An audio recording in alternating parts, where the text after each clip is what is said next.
Assalamualaikum warahmatullahi wabarakatuh.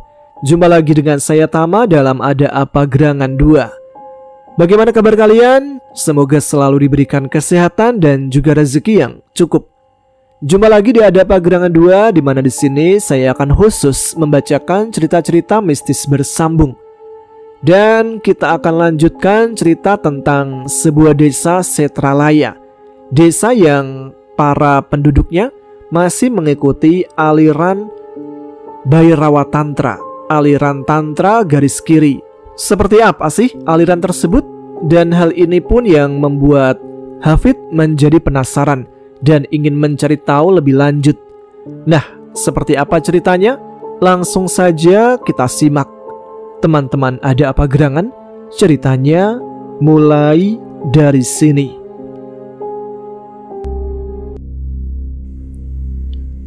Jam menunjukkan pukul 7 malam ketika Hafiz mengetuk pintu rumah kayu sederhana itu. Mayang segera membukakan pintu, tersenyum lega begitu melihat suaminya pulang dalam keadaan utuh, meski wajahnya tampak lelah dan matanya tampak sembab. "Aku sudah siapkan air hangat di kamar mandi belakang, Mas, buat mandi," ucap Mayang sambil memeriksa wajah suaminya. "Lama banget sih." Hafiz melepas sandalnya, duduk sebentar di bangku kayu dekat pintu. "Tadi niatnya mau pulang habis asar, tapi karena sudah bersih, aku nunggu maghrib sekalian sholat di sana." Ia menghela nafas menatap langit-langit. Di langgar itu suasananya aneh, tapi juga khusyuk, damai, sampai suara-suara itu datang. Mayang mengernyit. "Suara? Iya, tapi nanti aja. Aku masih agak berat cerita." Hafid menoleh ke arah dapur. "Bapak di mana?" "Lagi di dalam, tadi habis mandi," jawab Mayang sambil mengambilkan handuk. "Tadi aku ketemu Pak Sudono dan pemuda yang namanya Sarpan." Seakan dipanggil, Pak Sukir keluar dari dalam rumah sambil mengancingkan kancing bajunya.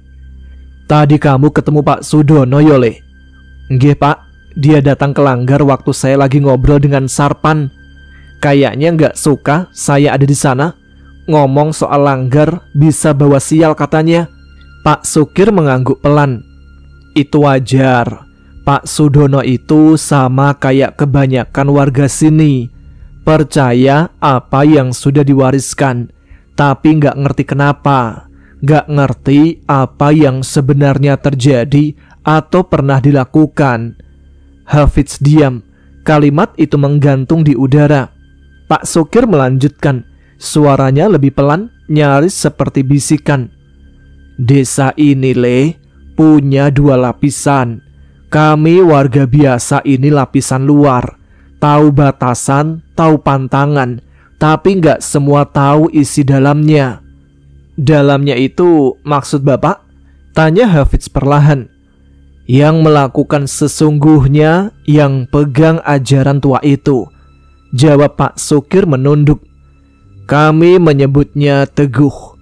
Mereka bukan kelompok formal, tapi dari dulu ada saja orang-orang yang menjadi perantara upacara atau penjaga. Biasanya dari garis keturunan tertentu. Mereka yang mengerti betul tentang itu." Hafiz bergumam lirih. "Bhairawa?" Pak Sukir menoleh cepat. "Kamu dengar nama itu dari mana?" Hafiz menatap lurus ke arah mertuanya. "Dari tanda-tanda, Pak."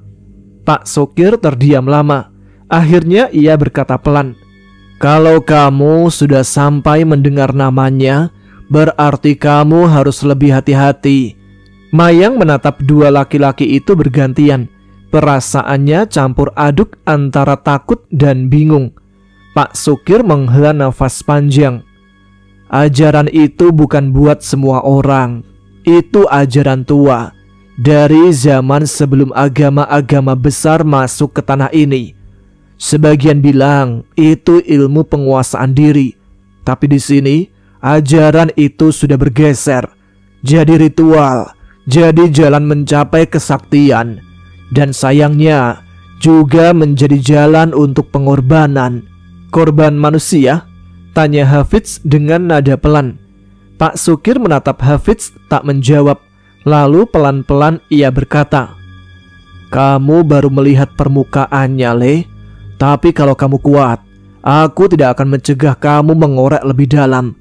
Cuma satu pesanku, jangan terlalu cepat percaya siapapun, termasuk kepadaku." Hafid merenung, tercenung, dan Mayang terlihat kaget. "Pak?" Pak Sukir berdiri lalu menepuk pundak Hafidz. "Mandi dulu sana, nanti masuk angin." Hafidz berdiri membawa handuknya ke belakang, tapi pikirannya tak bisa diam. Kalimat terakhir mertuanya tadi menggema di dalam kepalanya. Jangan terlalu cepat percaya siapapun, termasuk aku. Hafidz berjalan ke kamar mandi belakang, masih dengan bekas tanah di celananya. Tubuhnya lengket oleh keringat dan debu dari langgar yang setengah hari ia bersihkan. Di bak tanah liat besar, air hangat sudah menunggu. Uap tipis naik dari permukaannya, mengusir sedikit dingin yang mulai merayap malam itu. Ia mencelupkan tangan, membasuh wajah, lalu perlahan mengguyur tubuhnya. Segar, sejenak pikirannya kosong. Namun bayangan sosok-sosok tanpa kepala itu tak bisa sepenuhnya hilang dari benaknya. Usai mandi, Hafidz langsung berwudu dan kembali ke kamar. Di tikar kecil yang sudah disiapkan, ia melaksanakan sholat isya. Bacaan doanya panjang malam itu. Usai salam, ia masih duduk tenang, memejamkan mata, mencoba menenangkan hatinya yang terus diguncang rasa tidak nyaman akan segala yang ia lihat dan dengar. Di dapur kecil rumah itu, Mayang sudah menyiapkan makan malam. Lauk sederhana, tempe goreng, tumis, dan sambal terasi buatan Bu Marni yang terkenal pedasnya. Hafidz datang dan langsung disambut senyum oleh Mayang yang menuangkan nasi hangat ke piringnya. "Makan dulu, Mas. Kamu kelihatan capek banget," ucap Mayang lembut. Hafidz tersenyum lelah. "Capek badan sih iya, tapi pikiranku justru lebih berat." Mayang ikut duduk, menunduk, menyendok nasi untuk dirinya sendiri. Mereka mulai makan perlahan. Tidak ada suara kecuali sendok bertemu piring dan suara jangkrik dari luar rumah. Beberapa suap kemudian, Hafid akhirnya bicara dengan suara tenang namun dalam. "Di langgar tadi, setelah maghrib, aku sholat sendirian. Tapi sebelum itu, waktu wudhu di sendang, aku mendengar suara kaki banyak yang mendekat. Kukira cuma perasaanku, tapi ternyata..." Ia menatap Mayang. "Pas aku selesai sholat, aku melihat ada puluhan sosok anak kecil berdiri di luar langgar, tanpa kepala. Mereka semua seolah sedang menghadap ke langgar." Mayang menghentikan suapannya. "Mas, kamu yakin?" "Aku nggak mungkin salah lihat," ucap Hafidz pelan. "Mereka berdiri diam, dan bukan cuma anak kecil, ada juga sosok-sosok orang dewasa. Tapi mereka bentuknya seperti tubuh yang dikuliti. Ada yang setengah, ada yang cacat. Mengerikan." Mayang menelan ludah, wajahnya mulai pucat. "Aku nggak pernah lihat sendiri hal-hal kayak gitu. Selama aku di sini, ya paling dengar cerita dari nenek atau ibu. Itu pun lebih ke larangan-larangan, bukan penampakan." Hafidz meletakkan sendoknya, menatap istrinya dalam-dalam. "Aku takut ada tumbal dari anak-anak di desa ini. Apa yang sebenarnya terjadi di masa lalu? Apa betul ada tumbal manusia dalam setiap ritual itu?" Mayang menggigit bibirnya. "Dulu waktu kecil, aku pernah dengar dari kakekku. Katanya setiap 33 tahun sekali akan ada ritual besar, tapi nggak ada yang tahu persis bentuknya.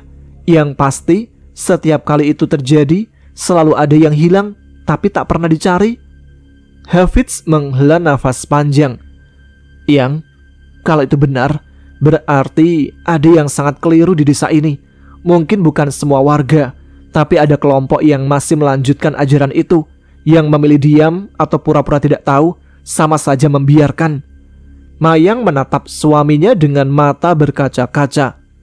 "Tapi kita bisa apa, Mas? Ini kampung, ini tanah mereka. Kita cuma tamu." Hafidz memegang tangan istrinya erat. "Aku nggak akan memaksa kamu ikut, tapi izinkan aku tetap di sini. Sedikit demi sedikit membuka yang tersembunyi. Aku ingin menyelamatkan yang bisa diselamatkan."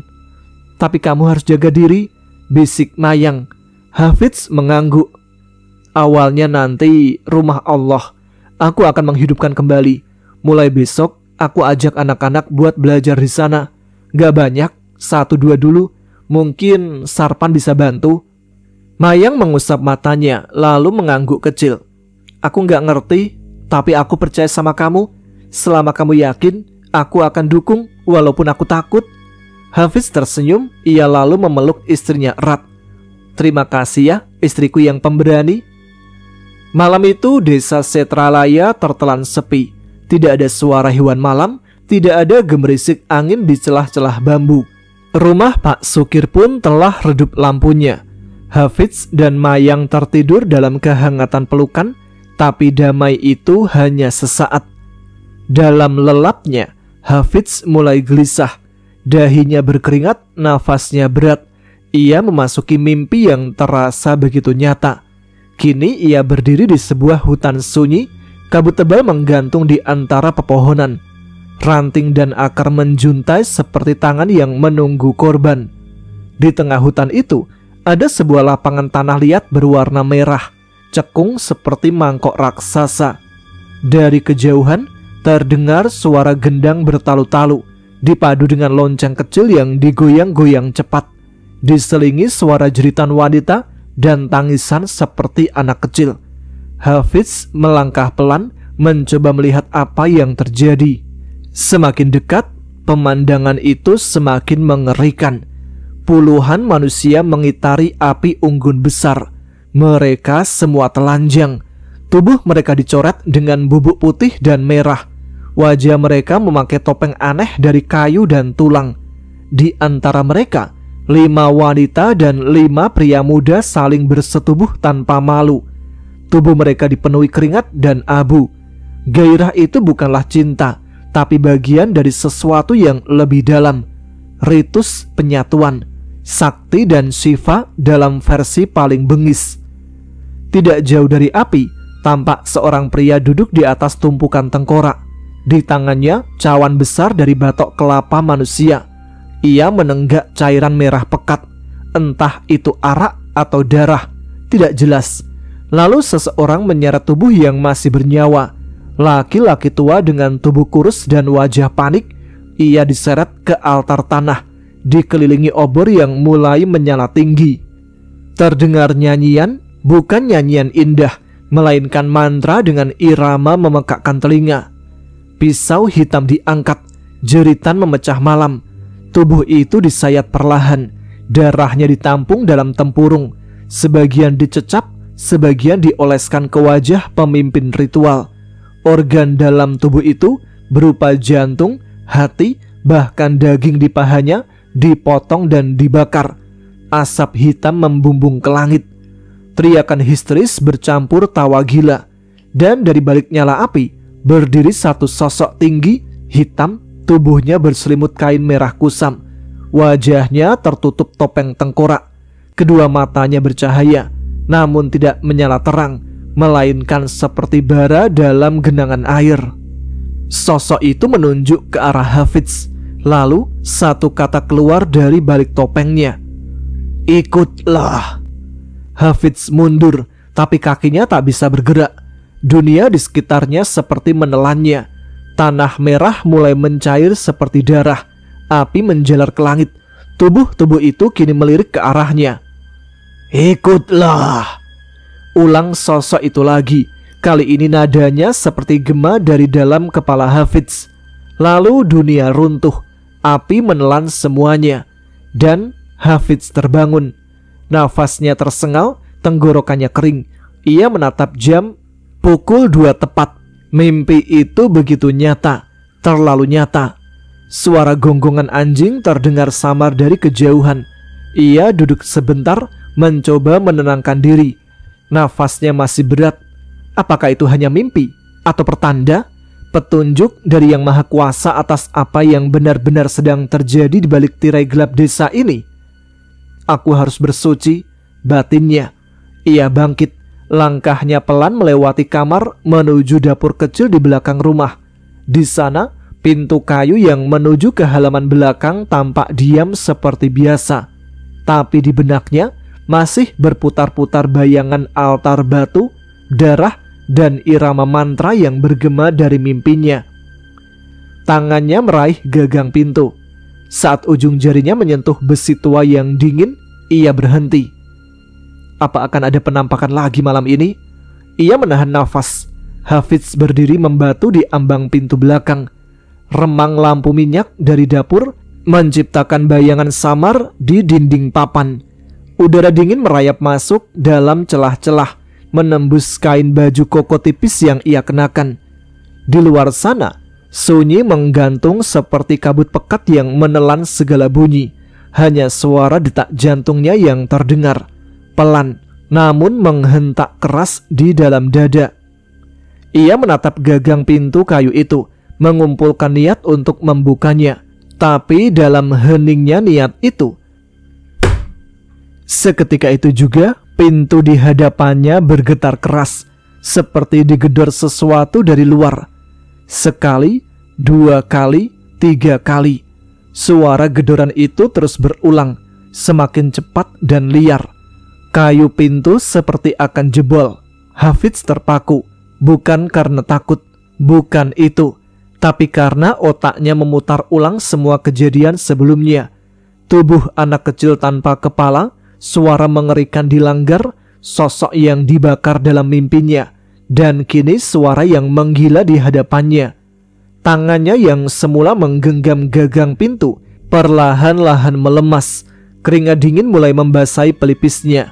Ia menarik nafas panjang, membaca dalam hati, A'udzubillahi minasyaitonirrajim. Namun sebelum ia sempat melanjutkan doanya, sesuatu menerobos dari celah pintu. Sebuah tangan kurus panjang, kulitnya abu-abu kehijauan, urat-uratnya menonjol seperti akar, ujung jarinya hitam, kukunya panjang dan melengkung seperti cakar. Dalam sekejap tangan itu menembus kayu pintu, seolah kayu itu hanya kabut, dan mencengkram leher Hafidz erat sekali. Tubuh Hafidz terangkat sedikit. Ia meronta, kakinya menendang-nendang lantai. Tangannya berusaha memukul atau meraih sesuatu, tapi tangan itu tetap menekan lehernya. Nafasnya tersendat. Dunia mulai berputar. Pandangannya menghitam. Lamat-lamat ia mendengar suara berat menggema dari balik pintu. "Hentikan!" Hafidz ingin menjawab, tapi mulutnya tak bisa terbuka. Lidahnya seperti terikat. Lalu segalanya berubah. Ia menghirup udara tajam seperti baru diselamatkan dari tenggelam. Tubuhnya terdorong ke depan, dan ia pun tersentak. Ia terbangun. Cahaya temaram lampu minyak di kamar menari lembut di dinding kamar. Jendela tertutup rapat. Di sebelahnya, Mayang masih tertidur lelap memunggunginya. Hafidz terduduk, nafasnya terengah-engah. Lehernya benar-benar terasa sakit, seperti baru dicekik. Dengan tangan gemetar, ia meraba jam kecil di meja. Jarum menunjuk pukul 2:11. Astagfirullah, ya Allah, gumamnya pelan. Apakah tadi mimpi? Atau pengalaman rohani? Atau jin yang mengganggu? Ia merapikan sajadah di atas lemari kecil, lalu duduk kembali, mencoba menenangkan pikirannya. Mimpi buruk barusan terlalu nyata. Ritual-ritual aneh yang ia lihat, darah, arak, tubuh-tubuh terpotong, nyala api yang membakar seseorang hidup-hidup. Seketika, tubuhnya kembali merinding saat teringat ekspresi orang-orang dalam mimpinya. Mata melotot kosong, namun bibir menyeringai puas. Tawa bercampur erangan iblis. Hafidz mengusap wajahnya, pelan-pelan beristighfar, lalu diam. Tapi saat itulah sebuah suara terdengar dari sudut ruangan. Suara yang bukan berasal dari alam nyata. Berat, seperti nafas makhluk besar dengan paru-paru yang tidak utuh lagi. Kepala Hafidz perlahan menoleh. Matanya menyipit, mencoba menembus pekatnya gelap. Cahaya lampu minyak kecil di sudut kamar hanya mampu menyinari beberapa meter ke depan. Dan di pojok kamar Tepat di antara jemuran handuk dan lemari tua ada sesuatu. Bayangan, awalnya samar tapi makin lama semakin jelas. Ia berdiri, tinggi besar, menunduk karena tubuhnya terlalu jangkung untuk ukuran rumah itu. Rambut panjang, lebat menggerai ke bawah seperti serabut akar pohon beringin.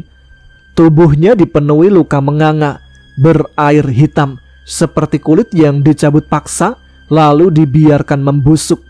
Kukunya panjang dan melengkung, bergetar pelan, mencakar-cakar dinding bambu tanpa suara. Dan wajahnya, Hafidz hampir menjerit. Itu bukan wajah manusia, itu seperti topeng setan, atau lebih tepatnya sosok dalam versi paling menyeramkan yang pernah bisa dibayangkan manusia. Matanya melebar tajam, merah berapi-api, dan dari dalam rongga mulutnya yang dipenuhi taring menetes darah hitam kental. Lidahnya menjulur, lidah bercabang seperti ular, menjilat-jilat udara seperti mencari aroma ketakutan. Makhluk itu diam, tapi ia memandang Hafidz seolah menilai. Hafidz mencoba mengucap istighfar, tapi tenggorokannya tercekat, lidahnya seperti membeku, suaranya hilang. Makhluk itu melangkah pelan, satu langkah saja, tapi getarannya terasa di lantai. Kasur tempat Hafidz duduk bergetar ringan, dan ia melangkah lagi, mendekat, semakin dekat, sampai akhirnya ia hanya berjarak 2 meter dari Hafidz.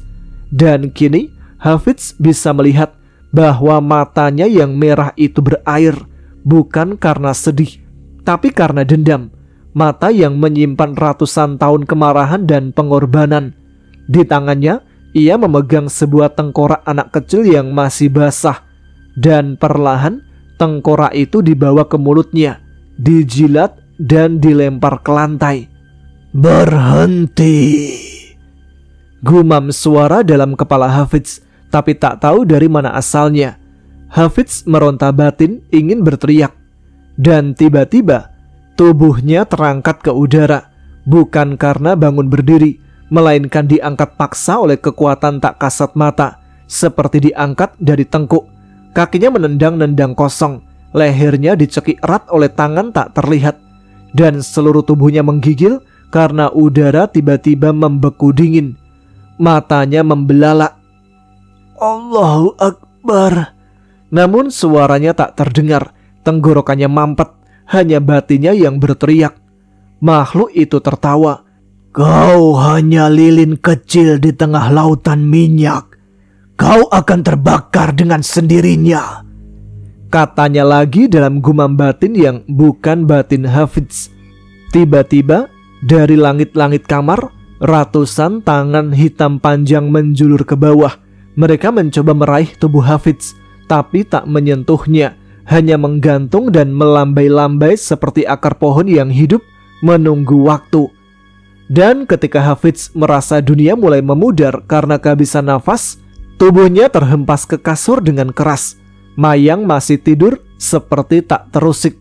Hafidz tergagap, terengah-engah, menarik nafas dalam-dalam seperti orang yang baru saja diselamatkan dari tenggelam. Peluhnya membanjir, kaos dalamnya basah kuyup, matanya liar menatap sekeliling. Makhluk itu belum pergi. Ia masih berdiri di sudut kamar, memandangi Hafidz yang kini duduk tergugu. Tubuhnya masih terasa nyeri akibat terhempas ke kasur.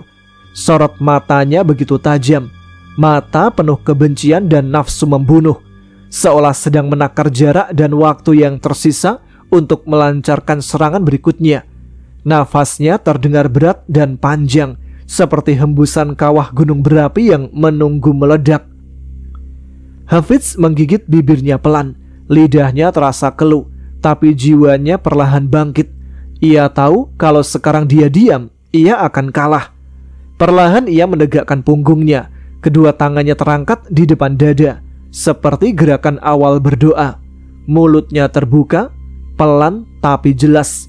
Doa itu dibacanya dengan suara lirih, namun setiap kalimat yang keluar menggema seakan mengguncang dinding kamar. Suara itu seperti gema yang menolak senyap, seperti lonceng dari alam langit yang membelah kabut pekat malam. Makhluk itu mundur, sedikit demi sedikit. Kepalanya miring, ia menggeram, mulutnya menyeringai, menampilkan gigi-gigi panjang berwarna kuning keabu-abuan yang seolah bisa merobek baju. Namun, mantra suci dari Hafidz semakin kuat. Ia mengulang lagi dan lagi. A'udzu bikalimatillahi tammati min syarri ma khalaq. Makhluk itu tiba-tiba menjerit, suara yang aneh, perpaduan ringkikan kuda, tangis anak kecil dan geraman binatang buas. Semuanya terdengar dalam satu waktu. Tangan-tangannya mengejang, matanya menyala, tapi ia tak lagi bisa mendekat. Asap kehitaman mulai keluar dari punggungnya, seperti ampas arang terbakar. Langit-langit kamar ikut bergetar, tapi perlahan ia mundur. 1 langkah, 2 langkah, lalu menghilang. Bersama semburan angin panas dan desiran halus seperti abu ditiup angin, makhluk itu lenyap. Hafidz terdiam, jantungnya masih berdetak cepat. Ia meraba dadanya yang basah oleh keringat dingin, lalu menengadah ke langit-langit yang kini gelap dan sepi. Dunia seperti kembali normal. Alhamdulillah. Mas, suara itu mengagetkan Hafidz. Mayang, istrinya terbangun, duduk setengah sadar sambil mengucek mata. Kenapa mas? Kayak ada suara? Hafidz menoleh ke arah istrinya. Matanya sudah mulai tenang, nafasnya lebih teratur. Ia mengangkat satu sisi mulutnya, tersenyum kecil. Gak apa-apa sayang, tidur lagi ya. Mayang memandangi wajah suaminya beberapa detik.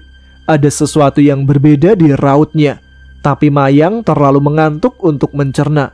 Ia hanya mengangguk dan kembali membenamkan tubuhnya di kasur. Hafidz duduk sejenak, mengambil nafas panjang. Alhamdulillah ya Allah, batinnya. Kalau makhluk itu datang dari kegelapan, maka aku akan jadi cahaya kecil yang melawan. Ia berdiri perlahan menuju pintu kamar.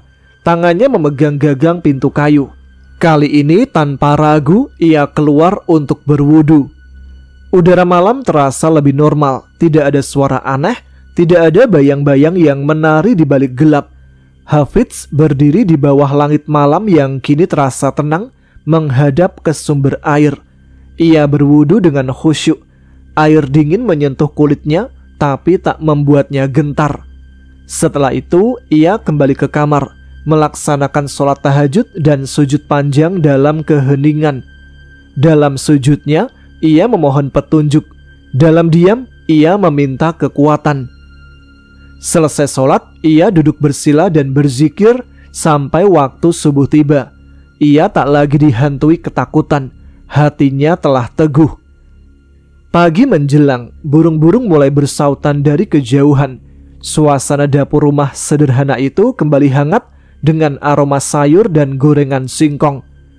Saat sarapan bersama, Hafidz menyampaikan pada Pak Sukir, "Pak, hari ini saya nggak bisa ikut ke kebun dulu ya. Ada janji sama Mas Yanto. Saya mau ke kota sebentar." Pak Sukir yang tengah menyeruput teh hangat mengangguk santai. "Oh, ya wes, hati-hati di jalan." Mayang memandang suaminya dengan dahi sedikit mengernyit. "Mau beli apa sih mas?" Hafidz hanya tersenyum pelan.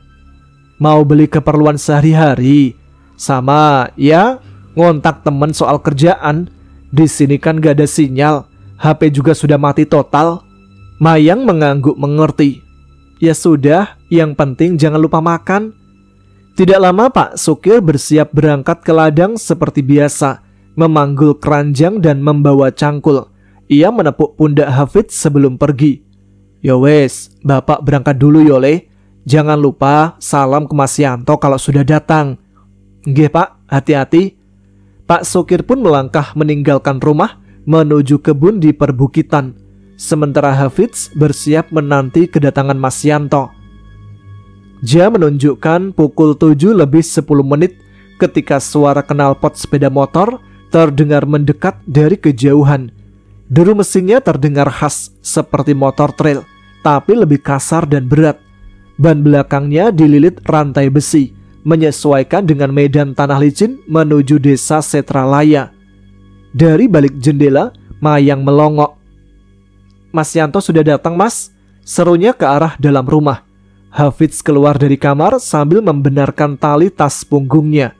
Di dalam tas itu ia membawa dompet, perlengkapan elektronik seperti power bank dan charger, serta alat sholat. Ia melirik Mayang yang berdiri di ambang pintu dapur sambil membawa bungkusan kecil berisi bekal. "Ini buat di jalan, siapa tahu kamu lapar," ucap Mayang sembari tersenyum manis. Hafidz menerimanya dan mengecup kening istrinya lembut. "Doakan ya, aku ke kota cuma sebentar. Insya Allah gak lama, gak nyampe setahun."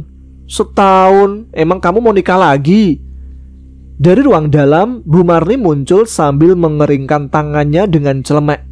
"Hati-hati ya Mas Hafidz, kalau bisa sekalian beli sabun cuci, di warung sudah habis." "Siap Bu, saya catat ya," jawab Hafidz sopan. Di luar, Mas Yanto menunggu sambil duduk di atas motornya, satu kaki menopang di tanah. Badannya agak kurus tapi berotot, dengan wajah terbakar matahari dan senyum ramah. "Ayo Mas, kalau siap langsung tancap gas." Hafidz mengangguk lalu berpamitan pada semua orang yang ada di rumah. "Assalamualaikum, saya berangkat dulu, Bu, Mayang." "Waalaikumsalam, hati-hati Mas," saut mereka hampir bersamaan. Tak lama kemudian, motor pun melaju perlahan menuruni jalan tanah yang penuh bebatuan dan lumpur sisa hujan. Hafidz duduk di belakang sambil memegangi tasnya erat. Udara pagi masih sejuk dan aroma hutan tipis-tipis menguar dari kejauhan. Sepanjang jalan, Mas Yanto sesekali melontarkan candaan khas orang desa, dan Hafidz merespon dengan tawa ringan. Beberapa menit berlalu hanya dalam bunyi deru mesin, sampai akhirnya Hafidz membuka percakapan. "Mas Yanto tinggal di mana ya? Deket-deket Setralaya juga kah?" Mas Yanto mengangguk pelan, matanya menatap ke depan. "Di desa sebelah Mas, masih masuk kecamatan sini, tapi jalurnya muter, bukan arah ke Setralaya." "Udah lama jadi langganan antar keluar masuk Setralaya Mas?" "Ya hampir 5 tahun Mas," jawab Yanto tanpa menoleh. Suaranya tenang tapi ada jeda sebelum kalimat berikutnya. "Dulu sih banyak juga teman-teman ojek yang mau ke sana, tapi ya makin kesini tinggal saya aja." Hafidz memiringkan badan sedikit agar bisa bicara lebih dekat ke telinga Yanto. "Loh, kenapa yang lain gak mau lagi? Emangnya ada apa?" Yanto menarik nafas seperti menimbang apakah harus menjawab jujur. "Gimana ya Mas? Desa Setralaya itu beda, gak kayak desa-desa biasa. Ada cerita yang bikin orang mikir 2 kali kalau diajak ke sana." "Cerita kayak gimana?" "Desas-desusnya, desa itu rutin minta tumbal Mas." Hafidz otomatis menggenggam kuat tas punggungnya. Suara Yanto barusan terasa menohok ke jantungnya. Sejenak ia terdiam. Tubuhnya seperti diselimuti hawa dingin yang entah dari mana asalnya. Suara rantai ban yang menghantam kerikil seolah menjadi satu-satunya suara di antara mereka. Yanto melanjutkan, "Teman-teman saya pada takut Mas. Mereka mikir kalau sudah akrab keluar masuk desa, bisa jadi malah jadi sasarannya." Hafidz tak langsung menjawab. Pikirannya langsung melayang pada apa yang ia alami malam-malam sebelumnya. Sosok anak-anak tanpa kepala, doa yang memukul balik makhluk yang datang menghampiri, dan mimpi tentang ritual mengerikan. Apakah ini semua saling berkaitan? Yanto lalu menekan rem motornya, memperlambat laju saat jalan mulai beralih dari tanah ke bebatuan yang lebih rapi. Jalan sudah tidak begitu licin dan lebih mudah dilalui. Setelah hening beberapa saat, Hafidz membuka suara kembali. "Mas, setelah ngantar saya ini ada kerjaan lain gak? Saya nanti minta tolong diantar balik ke desa." Yanto menoleh cepat. "Bisa Mas, saya emang mau ngantar orang ke desa lain juga, tapi bukan sekarang. Kalau Mas udah selesai nanti, tinggal SMS aja." Hafidz tersenyum meski agak canggung. "Kalau gitu, kita mampir warung makan dulu ya. Saya mau ngecas HP sama perangkat lain. Udah mati semua dari masuk desa." Yanto mengangguk. "Pas banget. Saya tahu satu tempat yang dekat pasar. Ada warung makan langganan, Tempatnya bersih, bisa numpang ngecas. Motor pun melaju lebih cepat, meninggalkan hutan-hutan dan sawah terbuka, menuju keramaian pasar kecil di pinggiran kota kecamatan. Langit sudah mulai terang sepenuhnya, dengan aktivitas pasar mulai menggeliat.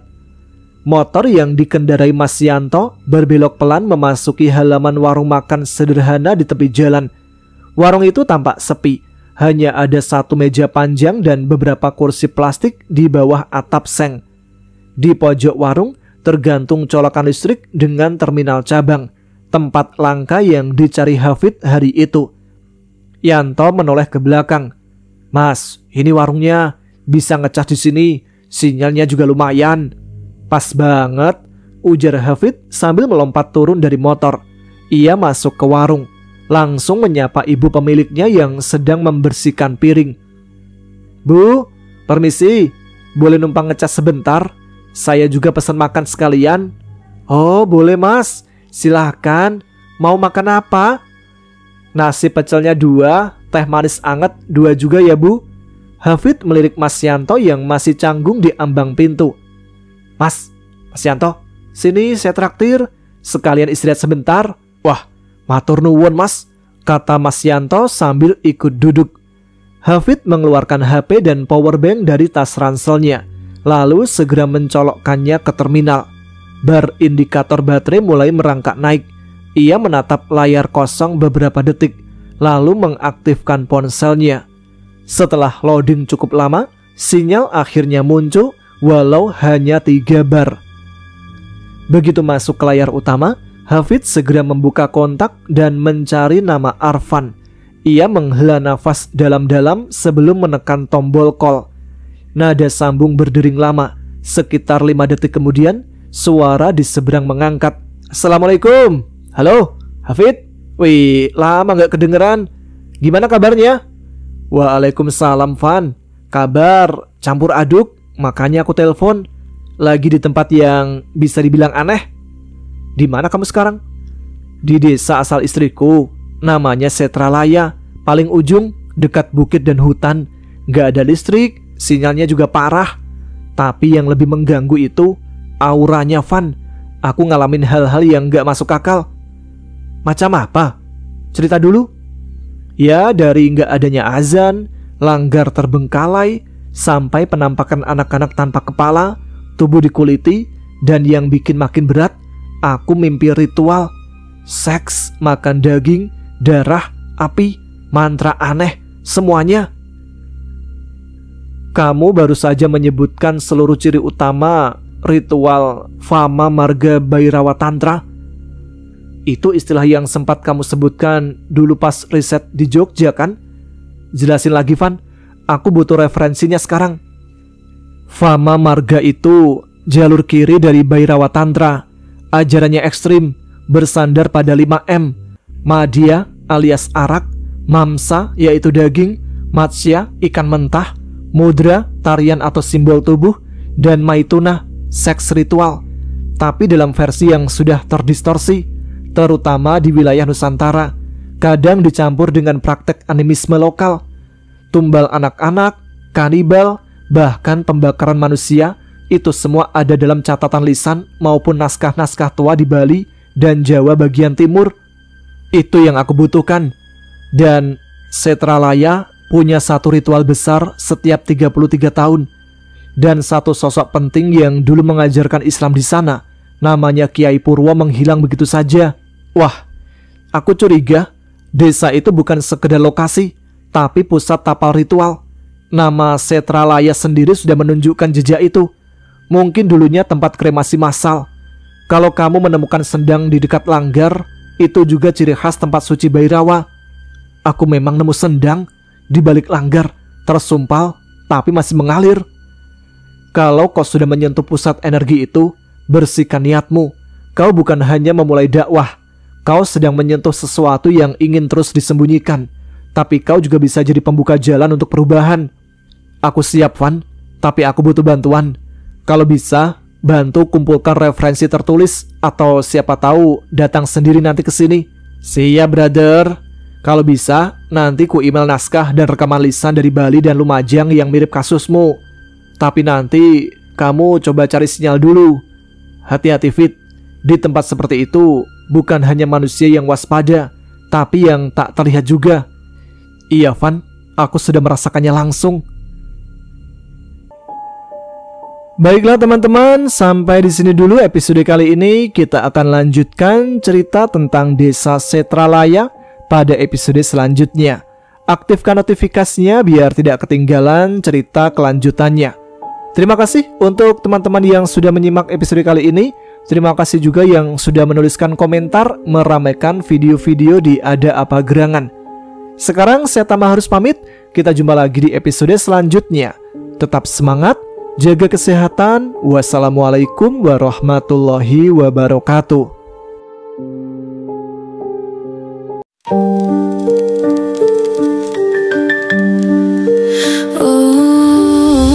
Aku tahu kau merinduku, aku tahu kau menangisiku, aku tahu kau tak relakanku. Aku sama namun hanya membisu. Dari atas sini ku masih bisa memandangmu, meski dengan air mata darah penuhi gaunku. Gaun putih ini perlahan memerah seiring ku tak tentu arah. Gaun putih ini perlahan lusuh seiring kau dan aku jauh. Di jalan ini, di antara ilalang tinggi, kau pernah membawa diri ini. Di jalan ini pula tubuhku mereba berdarah mati dan mereka lari.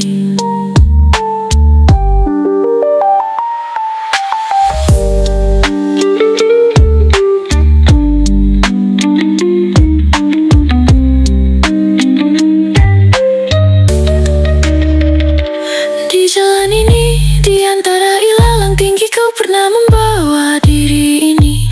Di jalan ini, pula tubuhku mereba berdarah mati dan mereka lari. Di jalan ini, di antara ilalang